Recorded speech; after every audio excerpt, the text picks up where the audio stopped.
उसी को कर ले कर ले प्रेम बिंदु को देख कर माता आली मैया आली प्रेम बिंदु को देख कर मैया आली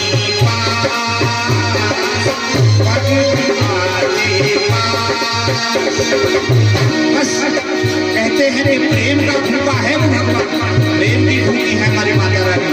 प्रेम से एक बार पुकार कर तो देखिए चमत्कार होता ही क्या है। इसलिए प्रेम बिंदु को देखकर मैया आली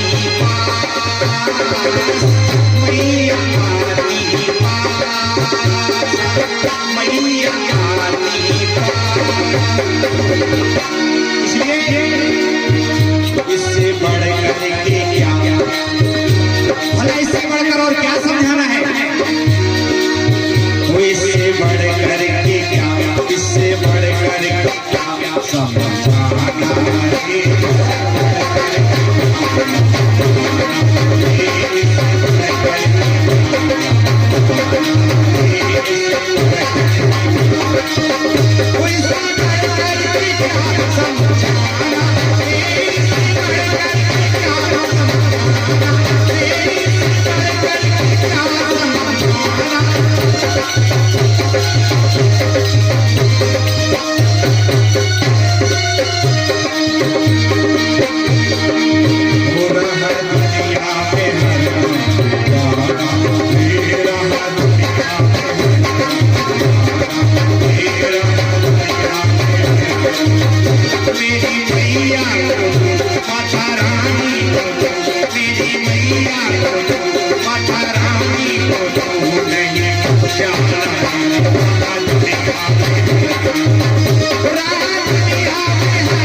श्री मैया की जय।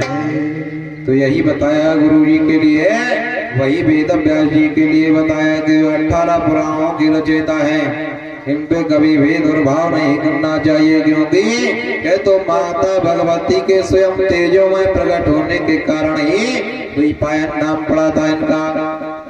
इसलिए इनको बता नमोस्तुते व्यास विशाल भूते फुलवार विंदायति पत्र नेत्र भारत तैल पूर्णा प्रज्वालितो ज्ञानमयी प्रदीपा। व्यास भगवान की जय। देवी भागवत की कथाएं थोड़ी रूढ़ हैं, आप लोगों को समझती जा रही है कि नहीं?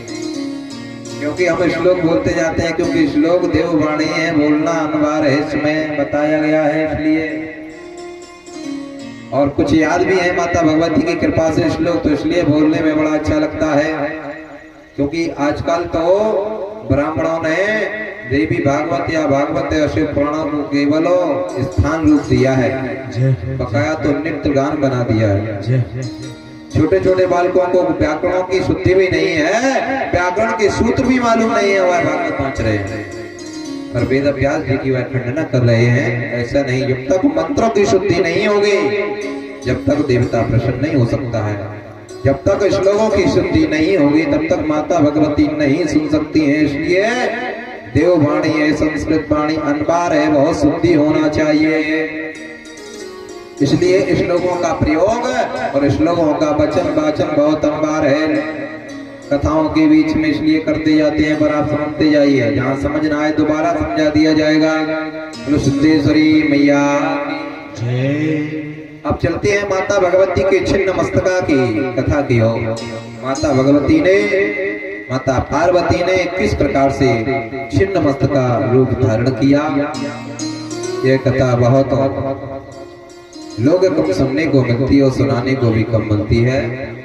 कितने लोगों ने माता भगवती छिन्न मस्तका की कथा सुनी है, कितने लोगों ने सुनी है। आज तो पचौरी महाराज भी मैदान छोड़ गए कथा कथा सुनते सुनते। चलिए कोई बात नहीं है भाई। एक दो लोगों ने सुनी है, जैसे कि जो है हमारे नीलू की माता जी हैं जो सैनी जी के, वह हाथ उठा रही हैं, क्योंकि हाँ बिल्कुल सत्य है, क्योंकि आपने संपूर्ण देवी भागवत को कराया था कानपुर क्षेत्र में, अपने ग्राम में।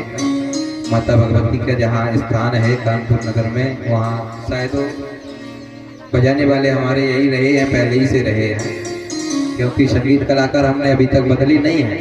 क्यों नहीं बदले हैं, कारण उसका यही है। और एक बार मारवाड़ी बगिया में भी हुई है, पर वो ढोलक बाजों के साथ नहीं थी, क्योंकि कोरोना लग गया था, तो फिर हमने कथा को समेट दिया था, तो श्लोकों से हुई थी। तो वही माता छिन्नमस्तका कैसे बनी है पर वर्णन करना पड़ेगा, क्योंकि संगीत कलाकार लोग बदल देते हैं, पर ऐसा नहीं होना चाहिए। विचार जब तक मिलती रहे तब तक माता भगवती के चरणों में अगाध प्रेम बना रहा होना चाहिए। बीच में आपने ध्यान नहीं दिया और हमने भी ध्यान नहीं दिया, तो आप बहुत समय बीत गया, तो ये भैया कहने लगे कि कथा कोई नहीं है। इत्तेफाक से कारण क्या रहा, एक बार मैंने कथा ली, कथा का संकल्प हुआ, मैं बताना भूल गया, इनको उसी समय बताया तो आप व्यस्त थे। मैंने फोन किया, कहने लगे गुरुजी हम व्यस्त हैं। तो जैसे तैसे वो कथा हुई, उसके बाद मैंने कहा कथा नहीं करूंगा, मैंने तो आपसे संकल्प किया था और आपके बीच में कि जब तक कथा चलेगी, जब तक आप साथ देंगे, तब तक ही हमारी कथा है। फिर तो मैं यज्ञों में लग जाऊंगा। तो 1-2 साल बीच में मैंने इसलिए कथा नहीं की थी, अगर आप लोगों ने ध्यान दिया होता। फिर आपका स्वयं आया फोन के कथा नहीं कह रहे हो गया आप इस समय। मैंने कहा मैंने उसी दिन कह दिया था जिस दिन मौट क्षेत्र में थे। पहली कथा हमारी मौट क्षेत्र में ही हुई थी यदुवंशियों के यहाँ। उसी समय आपने कहा था कि गुरुजी जब भी आप बुलाओगे हम जरूर आएंगे। तो मैंने कहा हम बराबर बुलाएंगे तो आना होगा। तो मैंने कहा आप नहीं आओगे तो हम कथा नहीं कहेंगे। तो आपने पुनः मैसेज लगा के कथा आप ले लीजिए, हम बराबर आएंगे। तो मैंने कहा चलो। इत्तेफाक से तब तक ये यहाँ तैयारी चल रही थी, जो पहले ये गुआ आप लोगों ने देखा है। तुमने फोन किया तो ये बड़े हंसने लगे, कहने लगे बड़ी जल्दी कथा लगा दी गुरुदेव, क्या झोली में डाल रखी है क्या कथा। मैंने कहा बस आपका वचन और यहाँ पर सत्य है। सिद्धेश्वरी मैया की जय।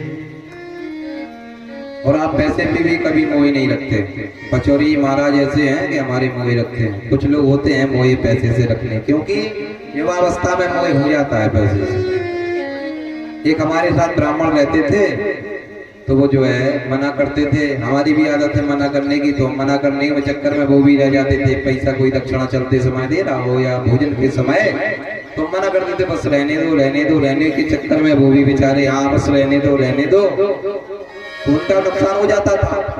तो कहते थे गुरुजी आपके चक्कर में हम भी रहने दो पड़ गए, तो नुकसान ही हो रहा तो और एक पंडित जी थे, वो साथ में एक जगह निमंत्रण में गए सभी लोग हम। तो हमने कहा बस रहने तो हो गया, बस भोजन है पर्याप्त है। तो आए पंडित जी ने इशारा कर दिया कि ये उस दिन ये कह रहे थे। तो उन्होंने कहा नहीं नहीं ये ऐसे नहीं लेते हैं, ये ऐसे लेते हैं, इसमें बांध दो तो ले लेते हैं, ये छूते नहीं है। तो वह जजमान हंसने लगे, कहते भैया पटरिया वाला काम नहीं है, यहाँ तो दक्षिणा हाथ वाला है। ऐसे ही पचौरी महाराज हमारे बोले सिद्धेश्वरी मैया की। छिन्न मस्तकायाम तथा तनुमेश्वरे जगन्माता जगत्पिता